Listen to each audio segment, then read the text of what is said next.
Hello, goblins and ghouls, and welcome to my Haunted Life podcast. I'm your host, Angela Hartshorn, and today I'm telling you the story of 2 haunted houses and 1 very doomed family.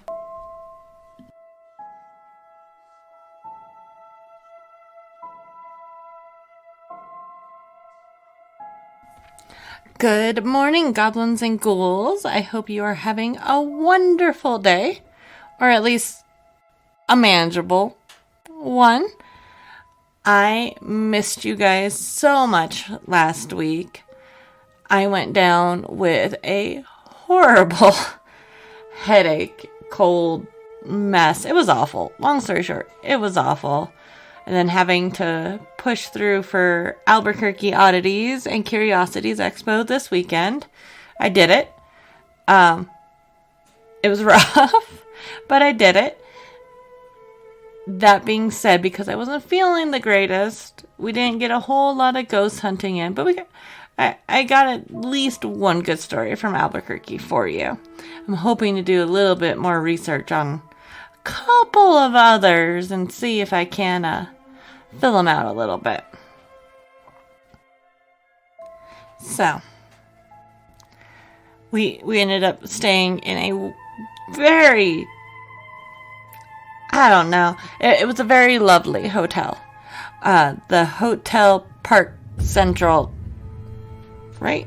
I keep getting the name all confused. But it was lovely. Strange. Because it used to be a hospital. It was a hospital, and then it was a mental institution, and now it's a hotel. So, like, 2 of the most haunted types of buildings you can get. It had a vibe. It was interesting.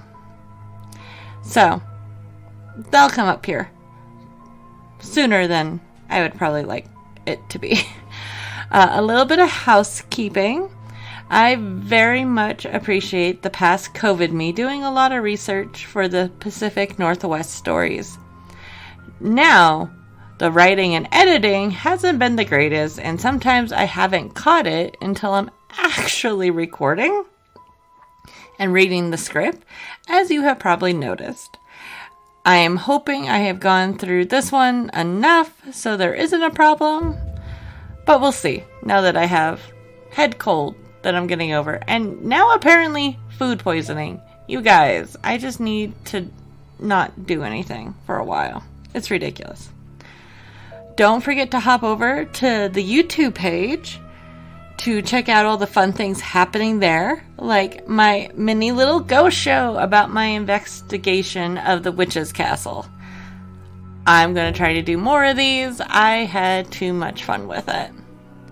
This week I have a ton of pictures, but not as much video, which I was really disappointed about. I have some. I'll be able to make one of the little short ones, but for the most part, it's photos. But in the photos is an adorable Halloween scavenger hunt. So I'll have those up on the website. Or on the Patreon, sorry. The website is up and going. It's just very simple. So everything's getting posted on Patreon. This week, we are moving out of Portland and up the coast to Astoria, Oregon. A sleepy little town directly on the Columbia River that has the cutest population of very loud sea lions. It's tucked up in a valley that leads right down to the waterfront, where you can watch big freighter ships and little lead boats going up and down all day. As we drove into town, we hit a pretty crazy rainstorm that apparently flooded out a lot of places in town, but otherwise it was very calm. Like off and on sunny, and then, some fog. It's kind of hard to believe that we were right in the fog. Anyways, we were right in the middle of the graveyard of the Pacific. According to the Columbia River Maritime Museum, since 1792, approximately 2,000 vessels, including over 200 large ships, have sunk at the Columbia River Bar. More than 700 people have lost their lives to the sea. Mariners agree that the combination of high seas, a mighty river, land shallow, and shifting sandbars make the Columbia River Bar one of the most dangerous bar crossings in the world. Considering the stories from the museum, I'm glad that's the worst weather we had out there. I don't know if I want to see it at its worst. That's kind of the backdrop for this week's stories. On this week's episode, we are examining the glorious haunted houses of the Flavel family. One haunted by spirits and the other haunted by the last generation of the family. One member of which became known as Hatchet Harry.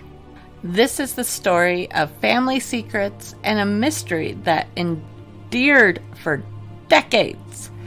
There's a lot of twists and turns in this one. So, let's get into it, shall we? Grab yourself a cup of tea, make sure the doors are locked and the hatchet is close by. I have a story to tell you.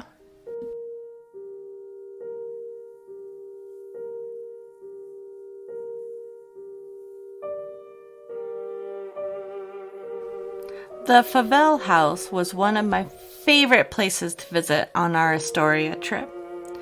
This place looks like a dollhouse, but for real people. It's absolutely exquisite. The Queen Anne architectural style can be seen in the house's steeply pitched roof, patterned shingles, and cutaway bay windows. It also has this gorgeous fairy tale-like tower and a wraparound porch. It's been listed on the National Registry of Historic Places since 1951. And it is so hard seeing the house now to believe that at one point it was in danger of becoming a parking lot. One of my favorite things walking up to the house is that the ground cover around the lawn is rosemary. It's freaking rosemary, you guys. It's everywhere. Like many of the great houses we talk about in Portland, the Flavel house has an absolutely beautiful garden. Shortly after the house was built, the family gardener, Louis Schultz, began planting delicate roses and many varieties of bulbs and shrubs, as well as trees. Oh, and the trees! If you really like trees, like I do, you will notice that there are some very unique species that don't match the local varieties. There are 9 special trees planted around the grounds that Captain Flavel brought back from his many voyages to places across the globe. There's a campered down elm, a giant sequoia redwood that is about to take out the entire block. It's awesome. 4 rock or cork elms, a bay laurel, a pear tree, and a ginkgo tree, which were officially honored by the Oregon Heritage Tree Program at the statewide dedication ceremony held on the grounds in 2004. I feel like I'm focusing on the wonderful natural beauty around the house before getting into all the twists and turns the stories have. A little brevity before darkness, I guess. I feel like this was my palate cleanser after all the research. Which is kind of funny because now I have to read it all. But let's be honest, we're here for the darkness. So let's get into the history. A lot of this history comes directly from the Flavel House website. So, the Flavel House Museum was the home of Captain George Flavel, one of Astoria's most influential citizens in the late 1800s. No one really knows anything about his background before coming to Oregon. We aren't even really sure where he was actually born. It's a toss-up between Virginia, New Jersey, or Ireland, depending on the story he told.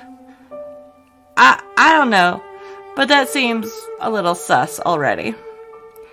Captain Flavel was a noted bar pilot on the Columbia River, which means he would go out in a smaller boat to help guide bigger ships down the dangerous Columbia. He has been described as fearless, reckless, and sometimes insane with the way he would plunge into any situation headfirst.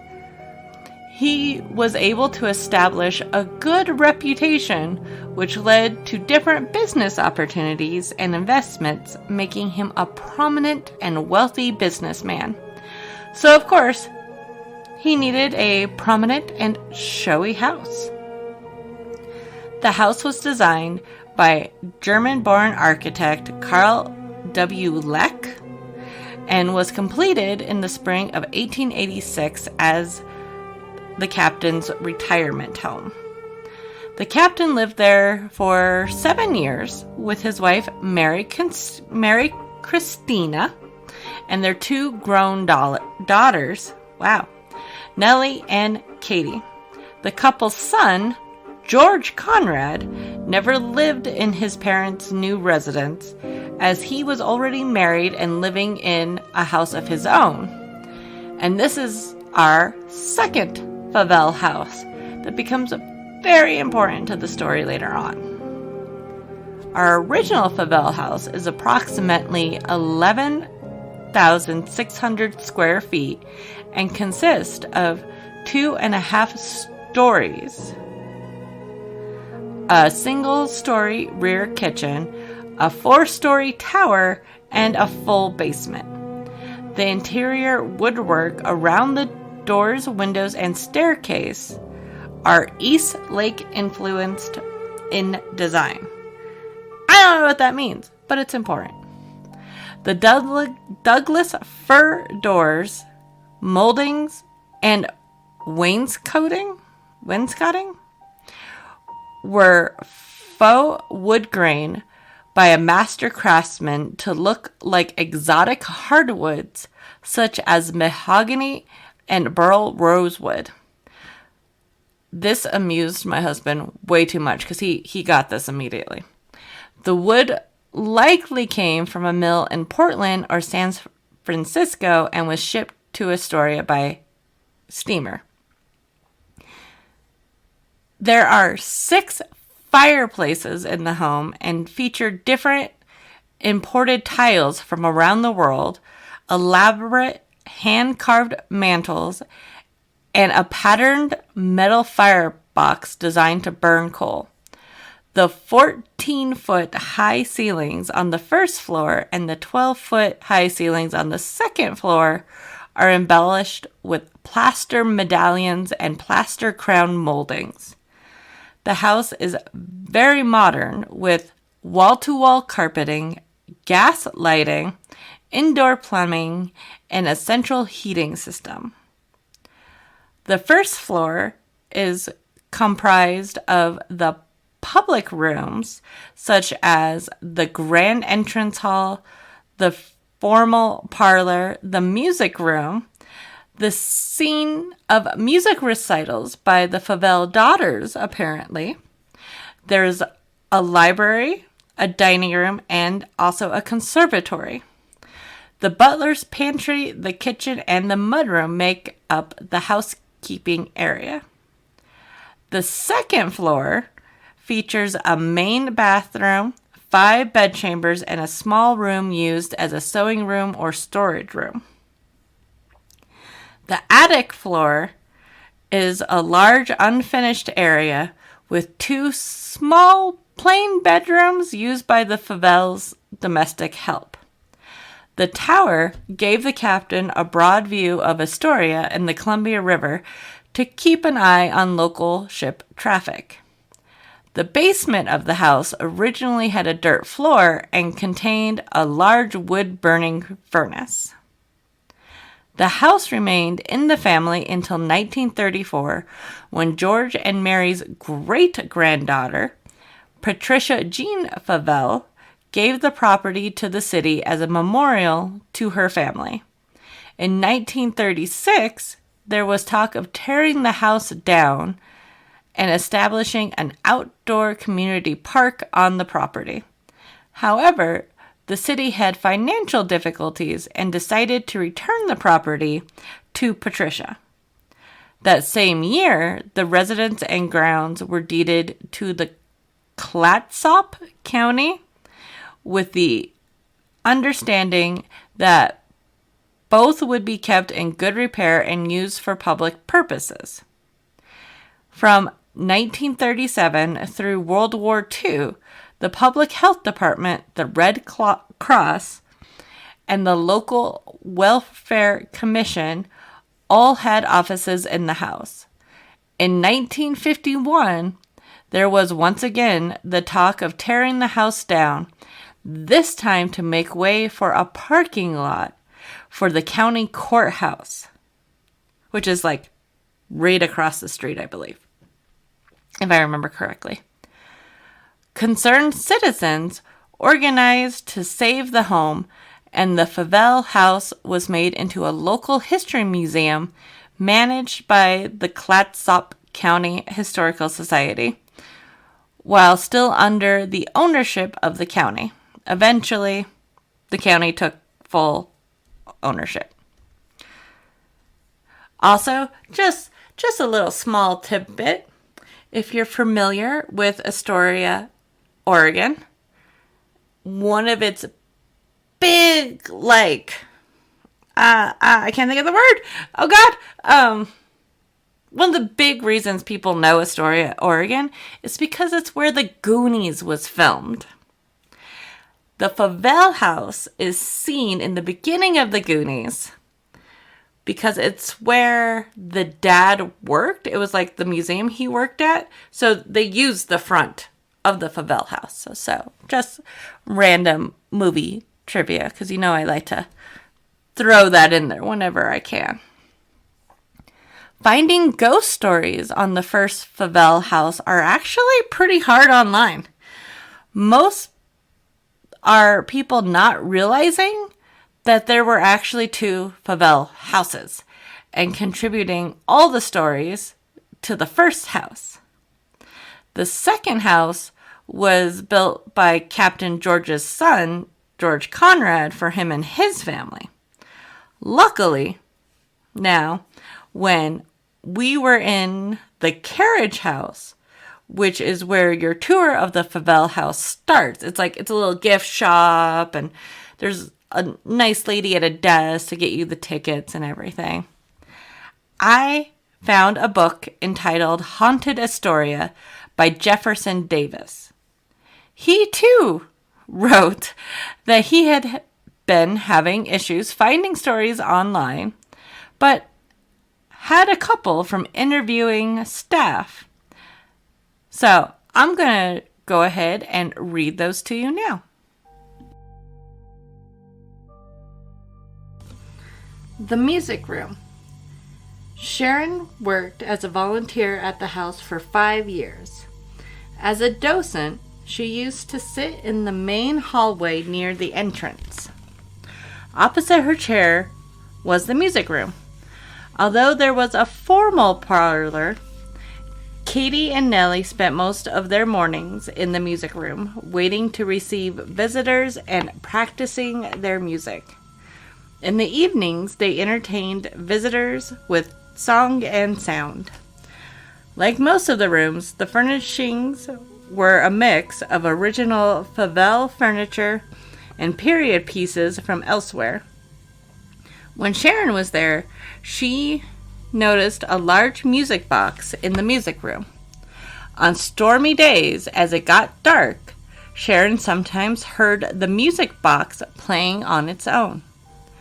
The first time this happened, she investigated and found that the doorway was roped off and the room was empty. The music box had a large, heavy lid, which had to be lifted to start the mechanism. Her memory was pretty good, and she did not remember hearing or seeing anyone enter the music room, lift the lid, start the music box, lower the lid, and creep out. Sharon spoke with some of the other volunteers, and they told her they had heard it play sometimes, usually before a storm. When I visited in July 2006, I asked after the music box. The volunteers recalled that there had been one in the music room. However, no one seemed sure where it went. I spoke with another volunteer, Joan, who shared her experience. In 2005, her son, his wife, and their children came to Astoria for a visit. She took them on a tour of the house, finishing in time to close up the house for the day. They paused for a while outside before going home. Her son and husband took several pictures of the house from different angles, each with their own digital cameras. When they got home, her son downloaded his pictures to his computer. They noticed something strange in one of the music room windows. They saw fuzzy images of what they believed to be 3 women standing there looking outside. Her husband downloaded his pictures next. He also had pictures of the 3 women standing in the window. On close examination, the women were wearing old-fashioned clothing. Were Flavel women looking out the window, wishing them a good evening?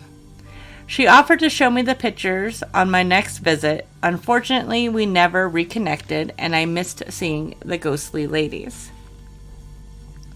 Captain Flavel's bedroom.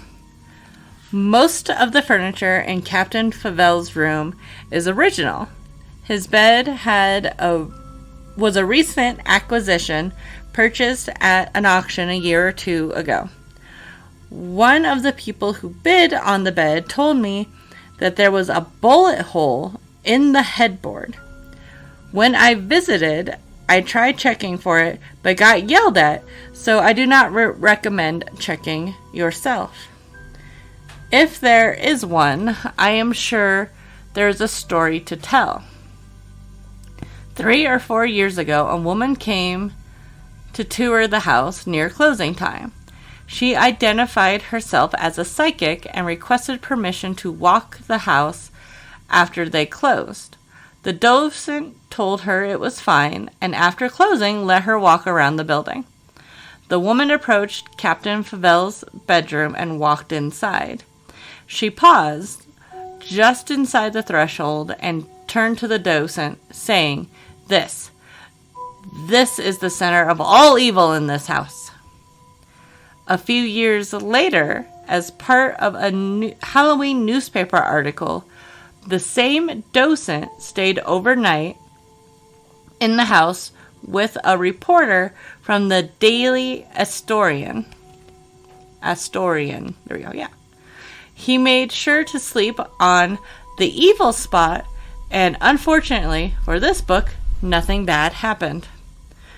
One of the volunteers told Martha a story which took place before 2002 when the gift shop opened in the carriage house.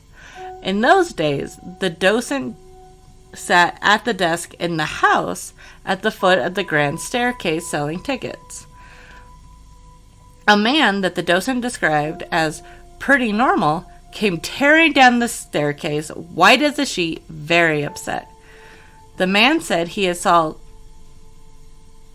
Captain Flavel in his bedroom. He saw Captain Flavel's figure standing there for a few seconds, looking at him. Then Captain Flavel crumbled to the floor and disappeared. It seems like he fell through or sank through the floor. I spoke with a woman who worked as a housekeeper at the Flavel house, who I will call Mary. On her first day, Mary cleaned the captain's bedroom. Mary was not alone in the building, but as far as she knew, she was the only one on the second floor. She was vacuuming the carpet when the machine suddenly cut out. When she checked the vacuum and plugged in, she found that the electrical cord was unplugged. She plugged it back in and went on cleaning. A minute or so later, it was unplugged again. Mary figured that some of the other volunteers were playing tricks on her and yelled for them to stop. A quick check of the second floor showed Mary that she was alone. Mary told me that something similar happened a few more times. She felt that Captain Flavel was just trying to be playful. In addition to Captain Flavel dying in his room, Katie died there in August 1910 of what they called inanition due to neuritis.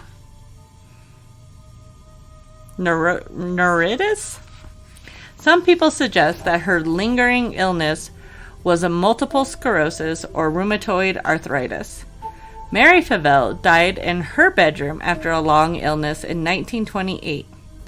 Nellie did not die at the home, but had a heart attack while visiting relatives in New York State in 1933. Another testament to the rough and ready days of Astoria's past were the security doors the Flavel women installed on the second floor after the captain's death. The caretakers keep these doors open now. They appear to be decorative but are functional. They are wooden and are heavily decorated but go from floor to ceiling. There were brackets where the board could be dropped to barricade the door shut if an intruder managed to pick the locking bolt from the outside. Some friends remember Nellie locking the doors most nights for fear of robbers. The attic and tower. Lori worked at the Chamber of Commerce for several years and received a VIP tour of the Flavel house. In the days when the house was built, servants usually lived in small nooks in the attic. The attic spaces were drafty and drab then and today.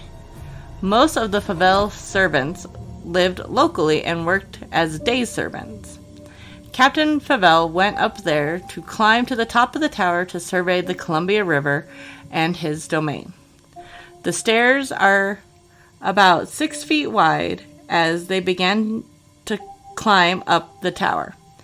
They narrow to about 18 inches as they end at the observation window. Flavel climbed these stairs so often, his hand polished the wood handrail lining the stairs. Lori tried following his footsteps. Lori made it most of the way up these stairs before she turned back. She admits that she had a bit of claustrophobia, but also felt something telling her not to go up the stairs. She had no explanation of what was up there, but was curious about what other people felt. I climbed the stairs myself and did not notice anything strange. However, the way the stairs narrow and the cobwebs would bother anyone with a touch of claustrophobia.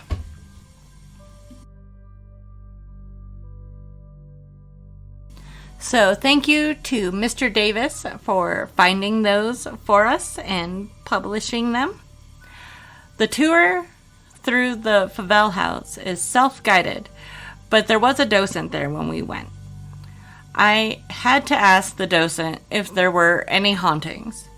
I swear I did it discreetly away from other tourists. I had noticed a Rider-Waite Coleman tarot deck laid out on the table in the parlor, and a crystal ball in another. so I figured they might be open to talking about the paranormal. She just told me that there was some of the regular stuff, but the house was very quiet. She wouldn't elaborate. I tried to ask her about Harry, who is where the story gets, well, for lack of a better word, crazy. She quickly told me that was a separate house, and this Flavel house was not associated with what happened there. She quickly went back to her station and found a piece of paper.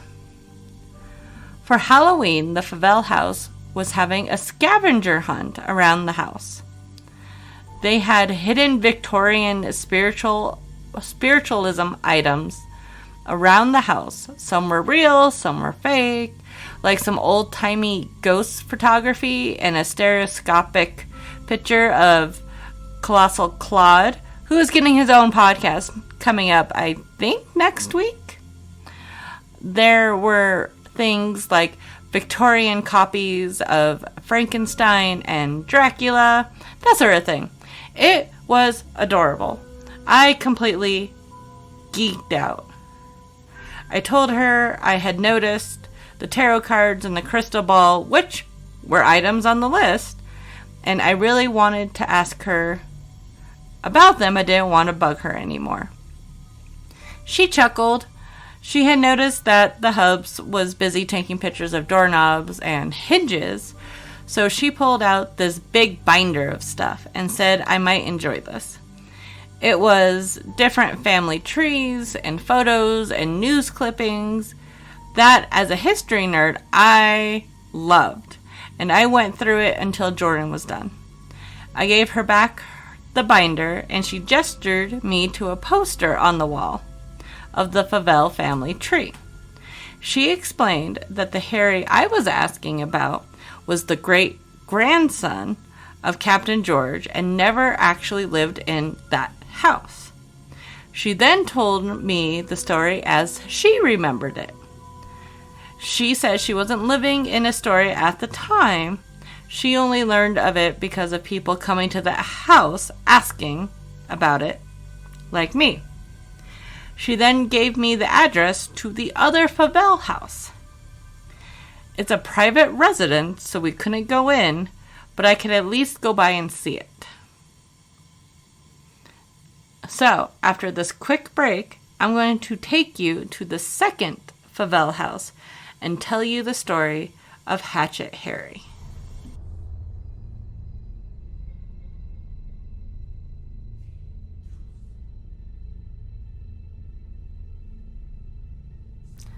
Before we start this one, I wanted to give a trigger warning.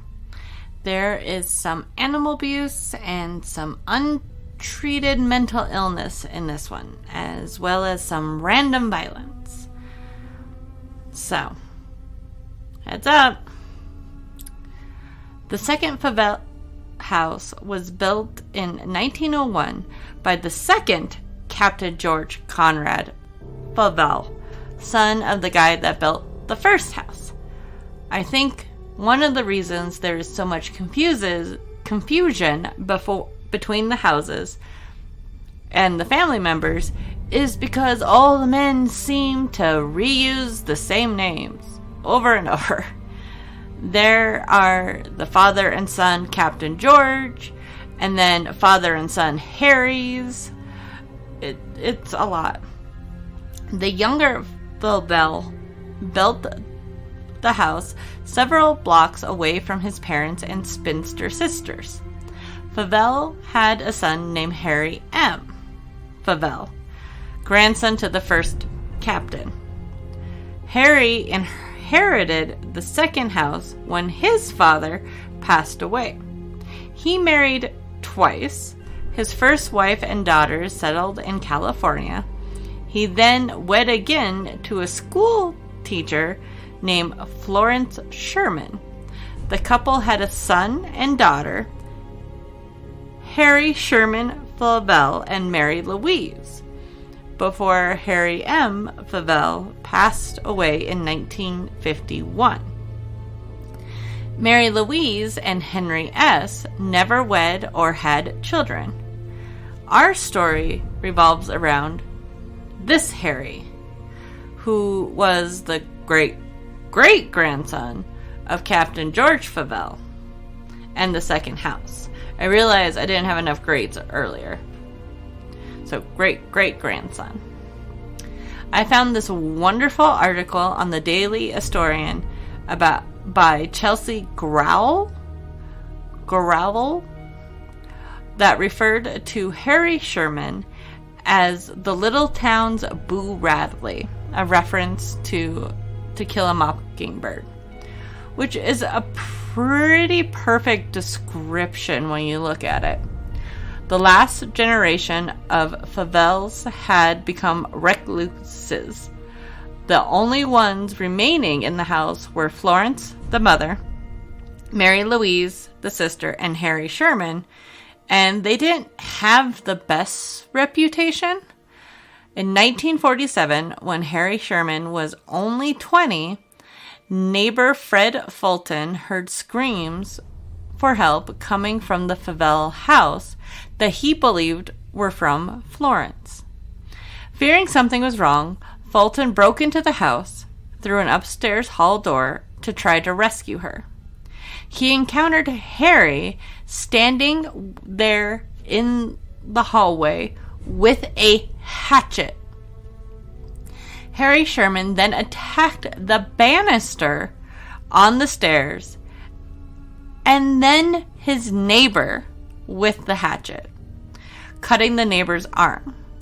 According to Harry, however, it was Fulton who had attacked him, and Fulton was actually cut when he was trying to break into a bedroom to which Harry had fled.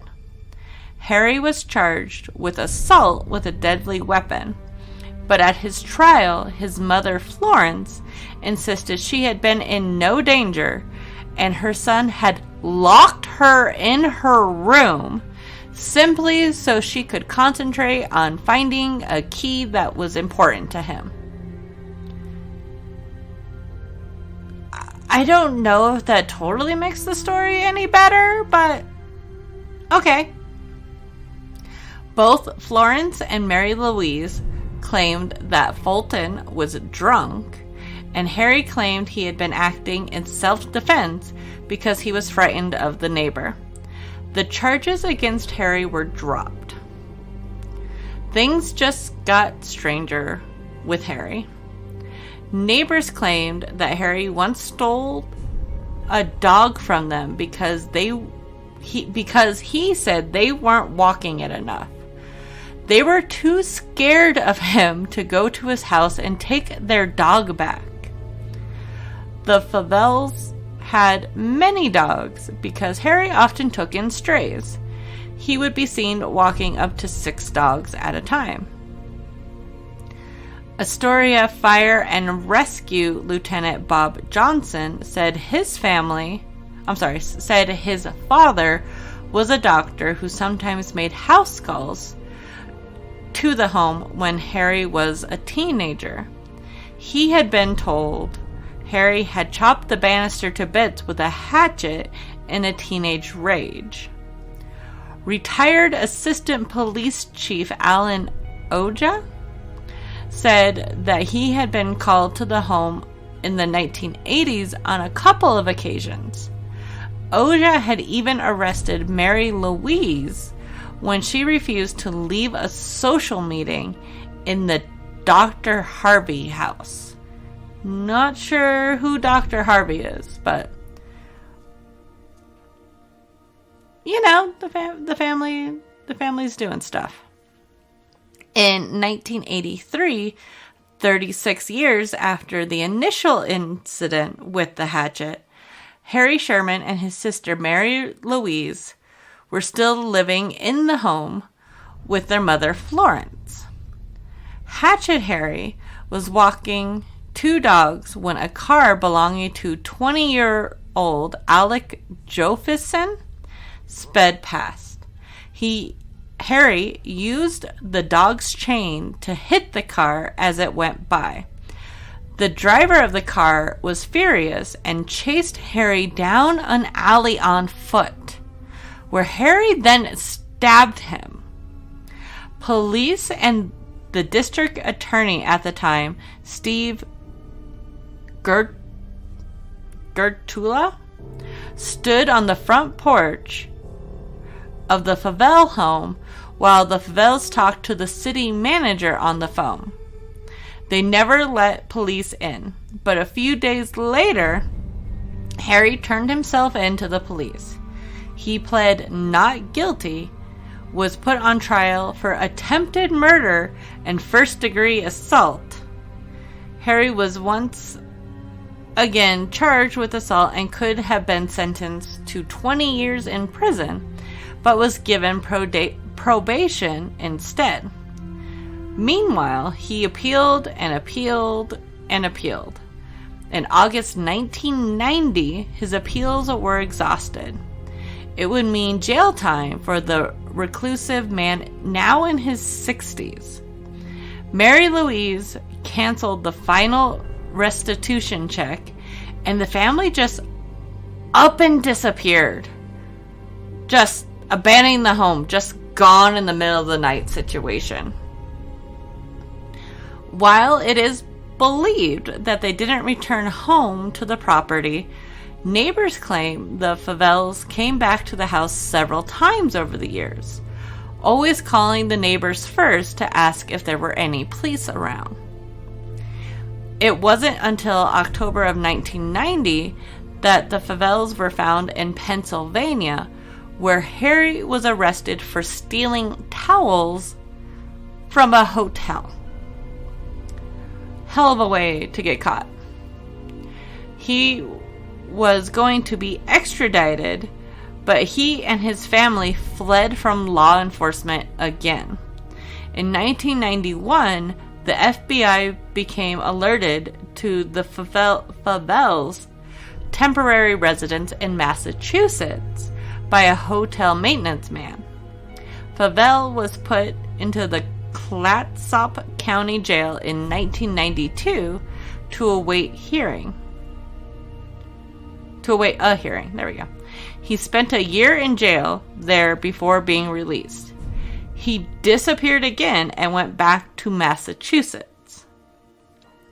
Harry's mother, Florence, died in 1994, shortly after he was released from the county jail. Hatchet Harry Sherman died in 2010. When Harry died, his body sat in the morgue for 9 months because Mary Louise would not pay for a burial. He was eventually buried in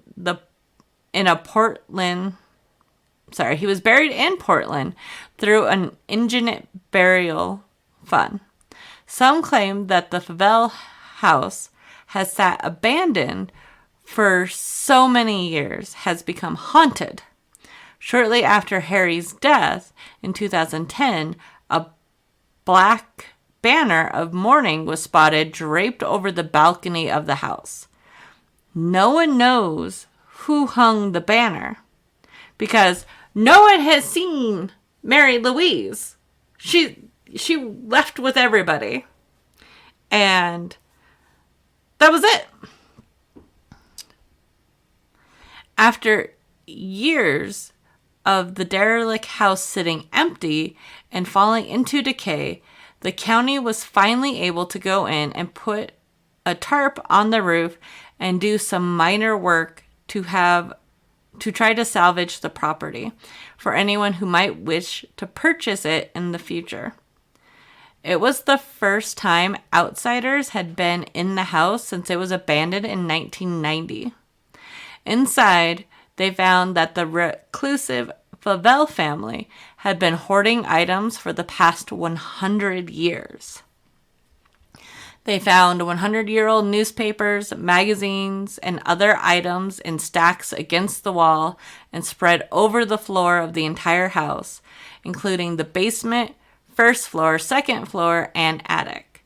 Among the stacks of garbage and clutter inside the mansion were items of monetary and historic value, antique bikes, solid wood carved pillars, and items of sentimental value, like a Valentine's Day card to Florence, signed by Mary Louise from 1970, and even hand-painted art by Florence herself.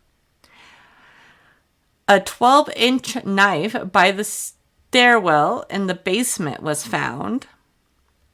A 1950s era women's swimsuit hanging up to dry in an old pink bathroom. Clothes were still hung in the closet. There was unopened mail stacked about, including a notice from the IRS for unpaid taxes from 1979. There was toilet paper and still all wrapped up in plastic and stored in brown paper bags as if it had just come from the market. Several sealed packages of adult diapers were strewn about the bedroom. Most presume this probably belonged to Florence, since she was 90 when the family left town.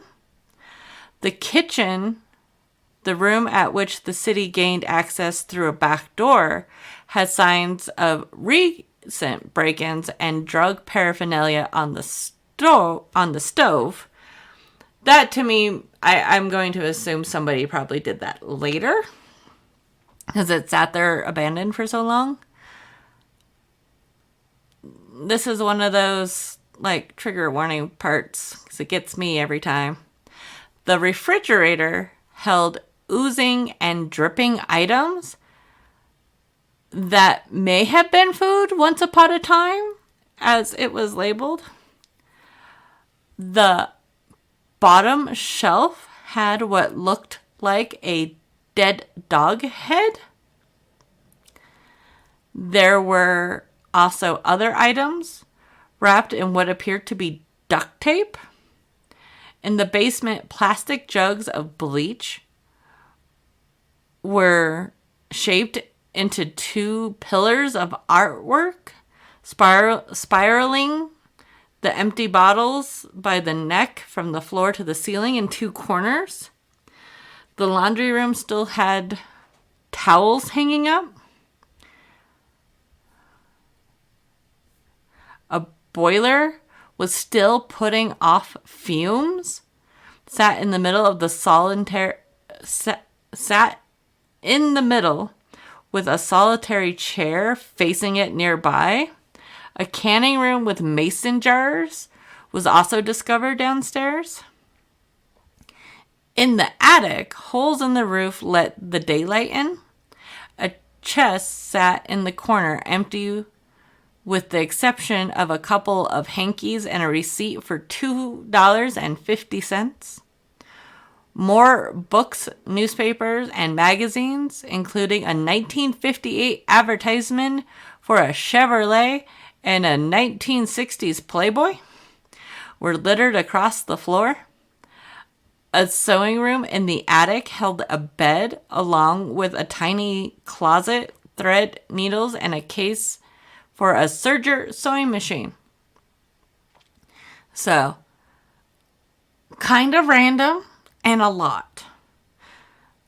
It was a mystery what happened to Mary Louise for almost 2 decades. In 2012, she had stopped cashing checks for the rental property that the family owned in town. She apparently was no longer working with the lawyer she had been for a while, which I'm assuming was a family lawyer, but she was just like, no, I'm done with you. Honestly, I was pretty convinced her brother had killed her until I found out she refused to pay for his body when he died. So we know she at least outlasted him. Astoria decided it was time to do something about the Flavel's crumbling commercial properties in 2018. Apparently, they still owned a few different properties in town. Anonymous tips helped officials discover that Mary was in fact still alive. They issued her fines totaling $5.6 million in hopes of getting her attention.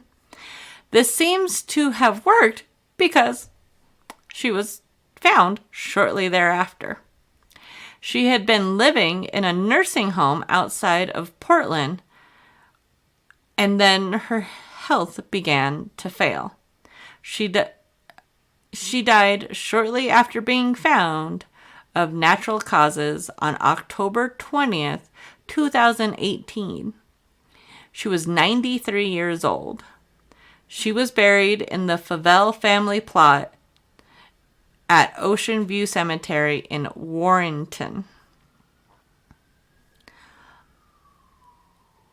Life in Astoria was great, Mary once said, unless you were a Flavel. Now, Mary's history is really interesting because I know a lot of the history. I know I'm mostly focused on Harry for this, but apparently Mary had some life, especially when she was younger, in her early 20s. It sounded like she had been doing something with music in New York and had a job, and for some reason came back to this weird family situation. I don't know. I want someone to write a book just on Mary. So, but the whole thing was just so strange. When I first started doing this research, a lot of the mystery websites and ghost websites hadn't updated that Mary had been discovered. It was always this big mystery. What happened to Mary? So when I found that she was discovered, it was just amazing to me. And I know this half of the story has been more mystery than paranormal in it. I would love to know what she was doing. But I bet that house is haunted. When we went by, it looked like they were starting to renovate the outside of it. It's kind of weird. Everything was taped up and painted light yellow even over the windows. I have pictures. Don't worry. But we all know that renovations always stir up activity. And with the history in the house, I bet we will hear stories sooner than later about weird things happening in the house. It's like a haunted house in the making. So, everybody keep an ear out for this one, because we're gonna get stories. It's coming.